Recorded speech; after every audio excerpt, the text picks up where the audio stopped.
Well, thanks for joining us. Welcome. We're here and we are excited to have you here as with us as well. This is Mainline Executive Coaching ACT. I'm Michael Bailey. I'm here with my partner here, Rich Barron. We're going to be Hello. talking about yeah, hi. How you doing? We're going to be talking about stress and the lie of stress that we've been sold for a long, long time. I actually think, Rich, it's part of this whole kind of dumbing down that has been going on for a while.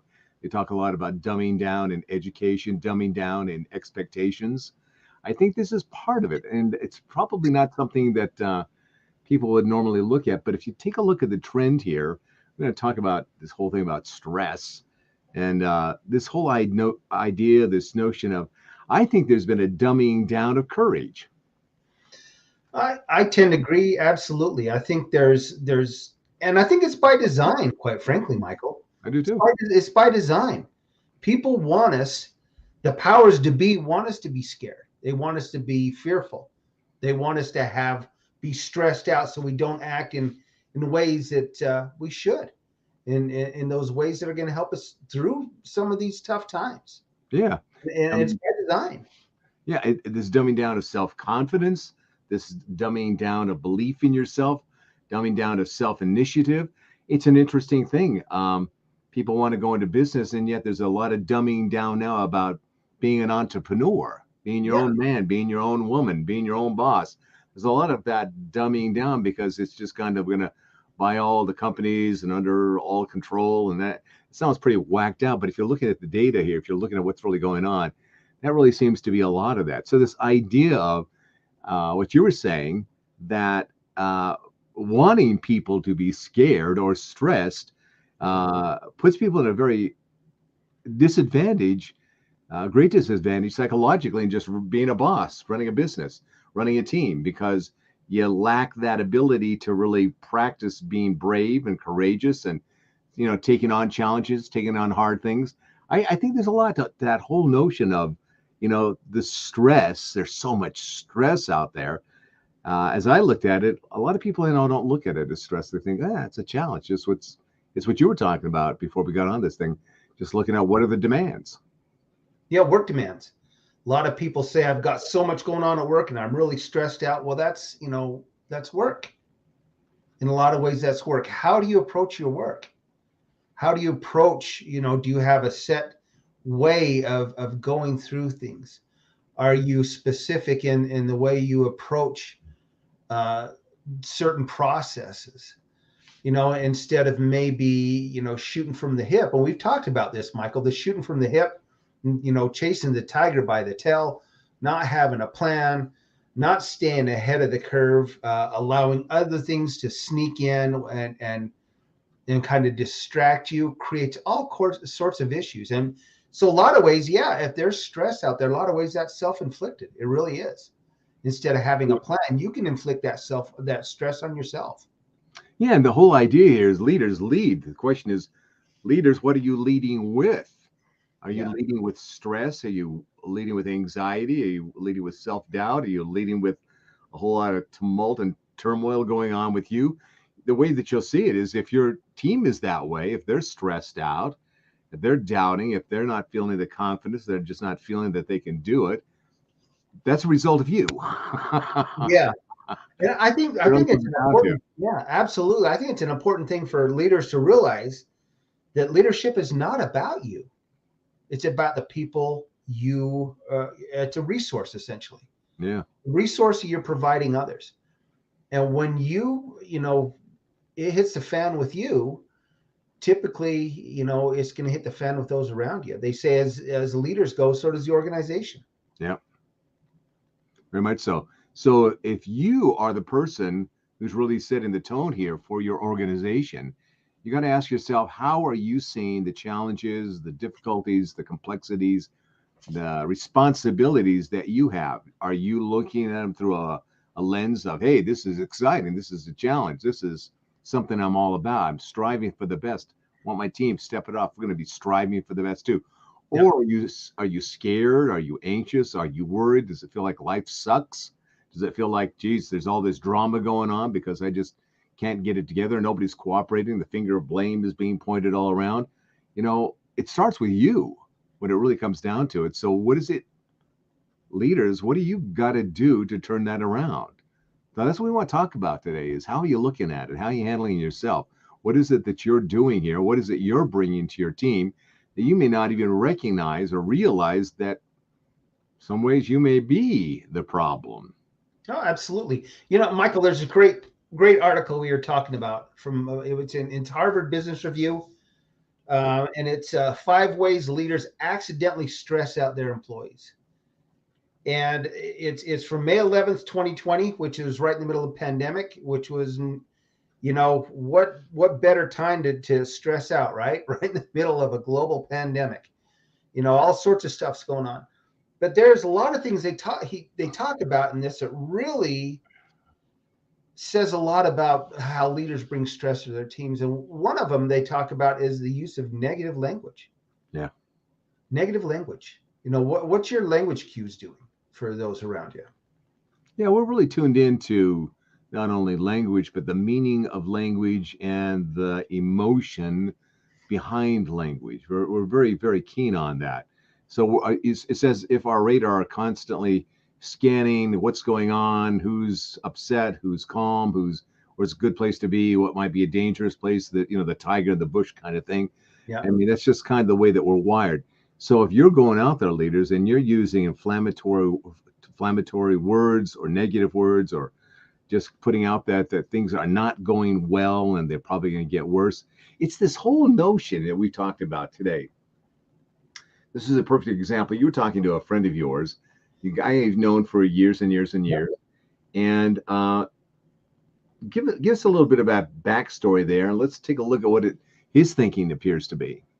I've known this individual for 20 plus years, and was talking to me a little bit about our business and what we do and other people's businesses, and he's pretty involved in the financial end for quite a few businesses. And his comment was, well, there is so much fear out there that people simply aren't spending money on what you do. They're not spending any money on developing employees because they're afraid. They're afraid to spend that money on that. That to me is one of the worst examples of investing in your employees. But it's also about fear. Man, we're so afraid. We're so afraid of what's going on with the economy or who's in the leadership positions or whatever. We're just not going to spend any money. And so it's the first thing in a lot of organizations, which is very bad. They quit spending money on their people. They quit developing their people, and then they start squirreling that away for what? For bonuses or whatever. I don't know. But they're going to squirrel that away for something other than what could truly fix the organization and help them get them through these problems.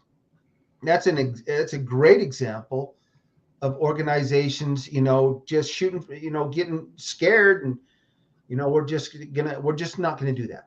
Let's just not do that because we can't spend money on our employees. It's a kind of crazy kind of denial. It's like you're going to put your team on a bus. Yeah. And good idea to get insurance for the bus, get insurance for the people, your employees that are on the bus. So just in case something happens, you've got that covered. But you're so scared, you're so worried about the bottom line and what may be going on that you're just not going to get that insurance. You may not even really make sure the bus is running well, because we don't want to spend any money here. So right. Number one, you're not looking at it as a proactive, preventative kind of a thing. You're looking at it, it's going to be an expense. It's going to cost me a whole lot of money here. Well, there's some validity to that, in the sense of, if you have been spending money on training that we call, flavor of the month stuff, here today, gone tomorrow, and you put a lot of bucks into that, not really realizing how people really learn, how they grow, how information has to be worked through so that it sticks.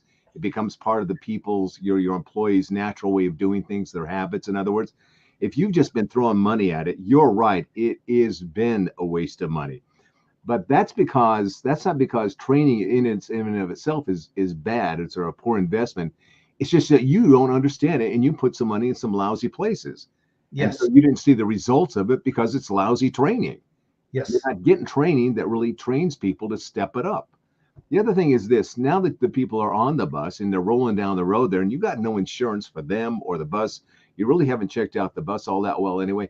And then you get into an accident, and it's a nasty accident. The bus is totaled, a lot of people that are hurt. Some people are, they're triaging practically these people. And then you say, you know what? This is so bad. This is so horrible. We don't have time to take anybody to the hospital. We don't have time to treat anybody.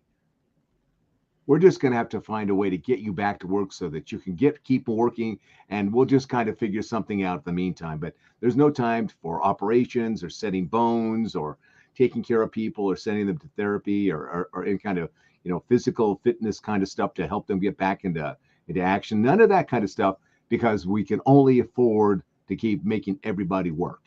Yes. That's what that's really like. No physical therapy, no operations, no setting of bones, none of that stuff, because we just don't have the time and the money's not there. Can you imagine, if you think of that, just think of those terms, can you imagine a stupider position to have when it comes to running a company? That is about as stupid and as insane as you possibly can get. That is so self-consumed. That is so self-interest. That is all about, oh, well, you don't understand. We're just trying to keep the doors open. We're just trying to pay our bills here. We're just trying to do this and this and that. Yeah, well, guess who was making the money for you, dude? Yeah, The exactly. people on the freaking bus. The people on the bus. And They were right. the money makers. Without the people there, you don't got nothing. And in a funny way, you're kind of the ones that are sucking off the tit of the employees rather than helping them to step it up and do the job that you hired them to do, because you're too afraid. I understand it's hard. I understand it's difficult. And that comes right back to the whole thing we're talking about here in terms of stress. Your buddy was talking about stress. He had no ability to take a look at it in terms of the challenge. That's right. It's hard. It's difficult. Rough times are ahead. We expect it. We understand it. And we're preparing for it. But we're not going to be those people that get all chicken about it and turn our heads around. Well, we can't do this and we can't do it. We're going to take it on brave. We're going to take it on courageously. We're going to make this thing work, because we're going to find some way to get through it with our people, get them in a better place, train them, help them to get through it so that they can perform better for everybody, for themselves, their team, for the whole organization. That guy doesn't get it. Yeah, and here's the problem with that. And when we start dealing with stress, when we start dealing with this type of things you're talking about, we start looking at things we can eliminate. Man, we're behind, or so let's really take a look at this process. Man, we can eliminate this process, or we can eliminate this process, and we'll be able to get caught up, or we'll be able to be ahead. The problem is you get really good at doing the wrong thing. People get really good at doing the wrong thing by eliminating the processes and things that are actually going to help them, because heaven forbid it's a challenge.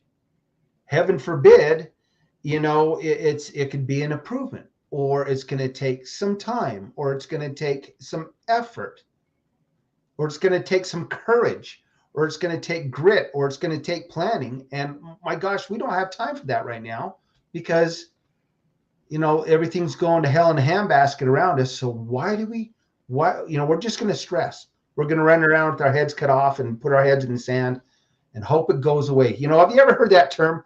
You're driving down the road, your car starts making a strange noise, and it's always, maybe if I ignore it, it'll go away. Yeah. Maybe if I ignore that clink and clunk and whatever it is, it's going to go away. Yeah. I'm just going to keep driving. Yeah. So this is one of the things about being penny wise and pound foolish kind of a thing. This is exactly, if you stand back and you take a look at the history of particular of our country or the economies of other countries, this is exactly what happens when this kind of pressure comes on. The scared people get scared. They start hiding. They start telling themselves stories. It's the classic line that's in It's a Wonderful Life, and Mr. Potter is talking to Bailey there. He's saying to him, when the banks started closing down and all these things started happening, you and I were the only one George, you and I were the only ones who didn't lose our cool. We kept our heads. Everybody else got scared. Everybody else lost it. We're the only ones that didn't do that. And that's what's going on here. That guy is losing it. He's not keeping his head on. He's not really looking at how to make this thing work for the long term.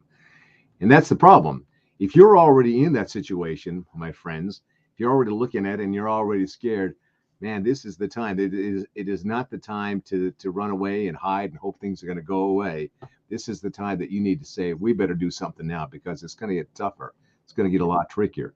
And if we can't handle it now before the crap really hits the fan, we better get help now. It's just the truth. It's get yourself in a better place now before the storm hits. That's what I'd say about that. Yep. Michael, it's interesting to note that, we've worked with people who are with financial organizations, right? And it's interesting that they're really the ones that are focused on getting leadership development, and these are the ones that have the pulse on really understanding what the financial situation is out there. Yeah, some of them do. They're the ones that are actually out there seeking leadership development and cultural development for their organizations. They're spending the money on it. They're making, and I wouldn't even say spending the money. They're making an investment. Yeah, that's the way you're going to look at it. If it's a company that wants to spend money, yeah, you're investing it. That means if you're spending money, there's almost like, well, I'm going to lose because I'm spending the money. It's costly. Yeah. It's the mindset itself is in the wrong place, rather than we're going to make an investment here into our organization and into our people.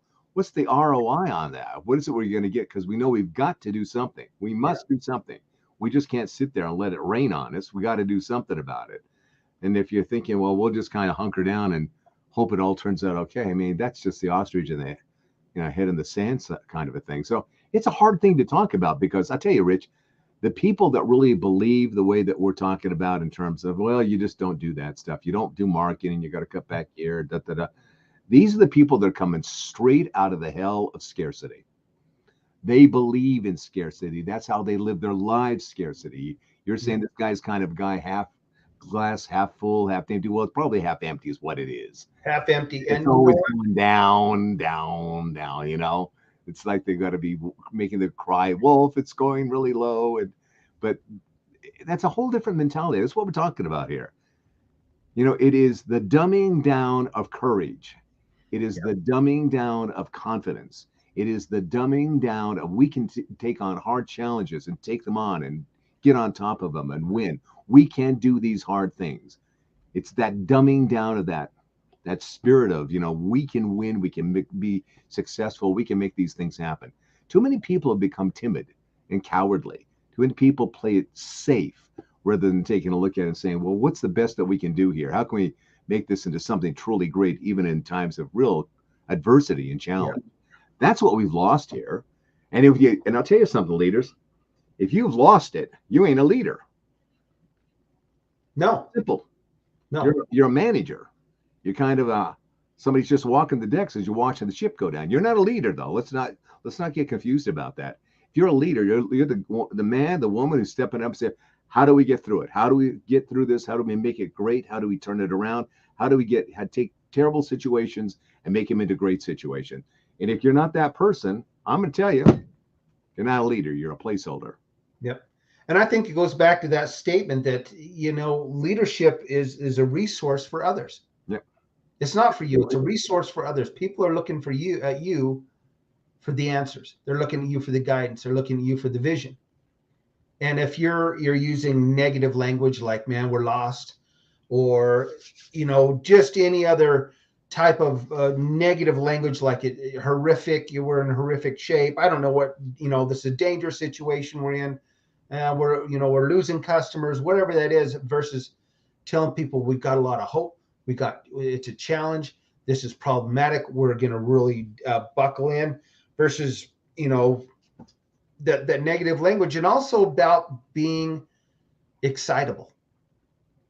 When your people see you stress out and you get excited, or you have this emotional volatility, really is what it's called. And they're going to see that. That's a negative reinforcement for them. They want to see you somebody that's going to be they're in the thick of things, working forward. Yeah, if you can't be the one that's really steady on your feet here, they're looking at you and they're thinking, well, what do they know that they're not telling us? Yeah. You start acting erratic and the drama starts going on and the blame game starts happening here and all that kind of stuff. And sometimes you're cool and other times you're kind of off the deep end. Man, that's a clue to anybody who's paying attention. Like, this is the time to leave. Yeah. This is the time to go. Yeah, it is. There's one thing, Michael, that I want to point out, because there's always times when organizations may need to lay some people off, and that happens. And usually, sometimes, and most times, there's really good business reasons why that has to happen. But we've also seen companies who start pulling the trigger because they're panicking, and they start firing the wrong people. They start firing those people that could really help them, versus what we're talking about, really looking at the problem and then taking these people who could really help them and letting them help you develop your organization. Well, the problem is that at that point they're looking for yes people. Yes, yeah, exactly. Not looking for the people that are going to tell them the truth. Well, let me tell you why this has gone wrong. Let me tell you why you're upside down. Let me tell you why you're upside down and backwards on this whole thing, because you didn't want to hear it. You didn't want to hear all the good things about you, all the praises and how you're going to heaven and all that kind of stuff. You weren't willing to hear the tough stuff. So those will be the first people that you'll see that you got to let go, because they were a threat to you in the past, and they're certainly going to be a threat to you now. So here's what will happen. Here's what's going to happen statistically. Here's what will happen. You start that process of letting people go, and you're really, and you've already probably lost a lot of confidence already with your people by that time, right? They're letting go. Unless you figure out how to stop that bleeding, and it's not the bleeding of employees, it's the bleeding of confidence and the bleeding of trust that you've created. That's the real bleed that's going on. They don't trust you anymore. They don't have any confidence in you anymore. They just don't believe in you. You did the wounds. You're the one who is bleeding out there because of what you did to yourself. If you don't fix that up real quickly here, what's going to happen is you will quickly reduce you'll see the number of people working for you reduce down to between 50 and 30%. And that 30% of that group are the people that are kind of like the real believers. We really believe in this company for whatever reason, whether they're they're really right on, they've got the right values and the right commitments, or they're delusional. Who knows what it may be. You may see another 20% hang on, so it's maybe about 50% of your company is going to be there. Those are people that was kind of like, well, maybe we'll see kind of things. Let's just kind of see how far it can go. But there's going to be a lot of people that you're going to lose. You're going to lose your best talent, because your best talent's going to know that you haven't done the job, that you're not really showing up. You haven't done the hard work. You're not doing it every single day. And that's what you're going to really see here. And so what you'll end up oftentimes are with, they may be the true believers, but then there's the next problem. At some point, if you don't change, if you don't get a handle on it, you will bleed them dry. Yes. And they will just get exhausted with the amount of work that you've given them to do. No matter how much they want you to win, no matter how much they care about you and the company, at some point you'll just be demanding too much of them. Yeah. So at that point, we had a run in with a company like this, and they were flushed. They were flushed for a long time. Said, we need to help you in here, and some things that we could do. Let's talk about that. Nah, we're cool. We watched them just literally over a period of about a year and a half, just. And finally, I think somebody in that organization is waking up and saying, you know what? It's been way too long. And they're in a tough position. They're not out of the woods by a mile yet. Not at all. They're still in the woods. They've said, it's been too long. We need to start investing in our employees. Yes. Now, after all the turmoil, all the tumult, all the difficulties, the downsizing, all that stuff, the lights starting to come on. We need to invest more in our employees. She's absolutely right. It's been a long time coming to reality. All right. Herein lies the problem, though. Yeah. They lost $340 million a year in revenue before they finally figured it out. $340 million a year in revenue. And that happened over about the course of a year and a half. Yeah, that ain't chump change. That ain't chump change. No. Yeah. And that was Okay. directly attributed to leadership. So So that's leaders, the good if news. you're out there, That's the good news. that's the good news. Yeah, that's the good news. And the thing is, here's the thing is money. It's always been said, money, you can make money. You can figure out ways to make money. It's the time that you spend just not doing anything, spinning your wheels, trying to find ways to do the wrong thing, getting really good at doing the wrong thing, that kind of stuff. The time, you'll never get that time back. It's gone. It's gone. And what could you have done with that time? What could your employees have done with that time? What could you have, helped the organization better yourself, or you as a leader, how could you better yourself to overcome these stress issues? It really does begin with the leaders. That's It what. Well, I'm going to make my team better, but I'm going to kind of stay out of. No, I'm telling you right now, bro. Right now, it starts with you. If it start with you, you're going to bring the same kind of problems. Even though they change, you're going to still bring your same kind of crap to it. So, all right. Well, what do we want to say a shout out to? We've got a couple of countries here that want to say a shout out. We got Romania. Romania. Yeah, that's awesome. Brazil. Yeah, there's another one. Brazil. Yeah, thanks for watching. Thanks for staying tuned. We appreciate it a whole bunch. Always are. We've got some pretty dedicated listeners in Germany. Yeah, different places around the world. Great listeners in Great Britain. Sicily. Sicily. Yeah. Singapore. Singapore's another one. Yeah. So thank you. Thank you for all you do, and thank you for supporting us. So what else we got? What else we got to say? How do they get hold of us, man? Okay, the best way to get a hold of us, and it's not the only way, trust me, but it's Executive Leaders Act, ILEC.com. Our email addresses are there. Our phone numbers are there.